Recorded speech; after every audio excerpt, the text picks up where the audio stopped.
After her family moved to Europe, a woman found herself feeling lonely and took up a job as a janitor to save up for a visit. One day, while going about her duties, she stumbled upon a sealed bag in a trash can, which bore the names of her family on it, and it left her feeling mystified. Debbie Francisco had never imagined that she would be on her own at the age of 67.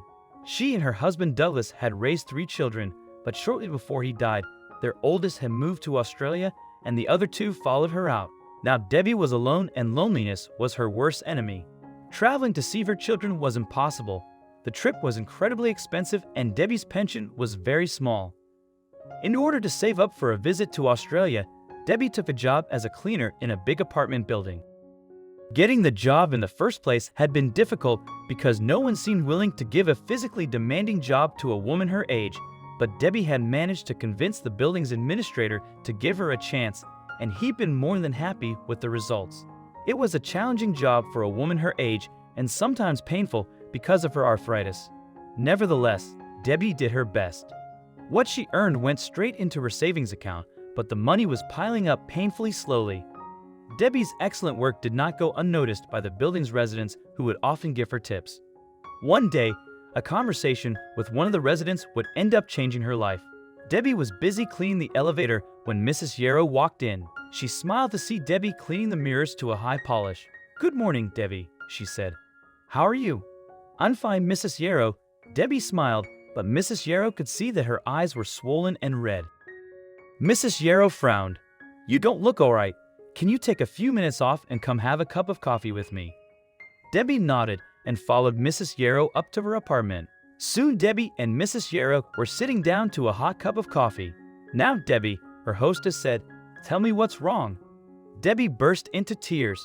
"Oh, it's good news, really," she sobbed. "My daughter is pregnant again. She's having her baby in July, but I won't be there. I just can't afford the trip, Mrs. Yarrow. She's in Australia and the plane tickets are a fortune. Janice, that's my daughter, and her husband are doing well, but they've just bought a new house because they are having twins," Debbie explained. "And they can't afford to pay for my ticket, nor can my 2 sons help. We were hoping my youngest, Andrew, would be able to help, but he's had some financial setbacks, and I've never even met my first grandchild, Fiona. She's 4. Also, if you've not done so already, please subscribe to our channel and click that notification bell to get inspired by these animal stories every day. Now, back to the story. Mrs. Yarrow looked over at the photo of her 4 grandchildren on the mantel and imagined being so far away from them. She patted Debbie's hand consolingly. "Oh, my dear," she said tenderly. "I'm so sorry, but don't give up hope. Sometimes things have a way of working out. I'll pray for you. Who knows, anything can happen." "Mrs. Yarrow," Debbie said smiling, "only you can cheer me up. You're right. I've always trusted in God to help me, and I won't doubt him now." After Debbie left, Mrs. Yarrow picked up the phone and started calling all of her neighbors and explained Debbie's predicament. "Debbie's such a treasure," she said. "She's always there when we need help or just a kind word. I think we can help her." Carried by Mrs. Yarrow's enthusiasm, the other residents started collecting money for Debbie, and before long, they had $2,500. This, Mrs. Yarrow ascertained, was enough for the plane ticket with a little left over. Mrs. Yarrow placed the money in a paper bag and stuck a big label on the outside that read, "For Janice, Brad, and Andrew."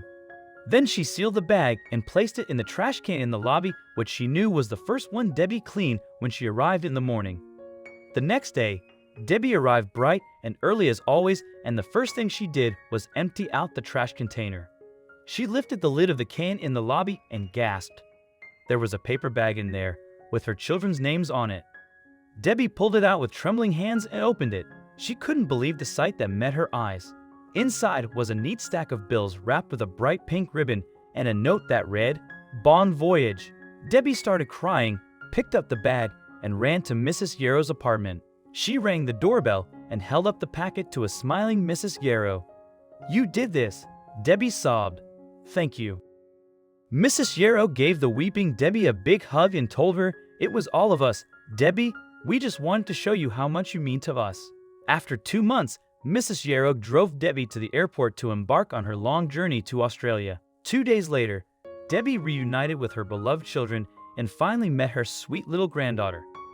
Several weeks passed, and she sent Mrs. Yarrow a photo of herself holding 2 yawning newborns. In the message, she expressed her gratitude for Mrs. Yarrow's kindness, which had enabled her to be there for her daughter and hold her grandsons in her arms. Debbie concluded her message with a heartfelt "God bless you."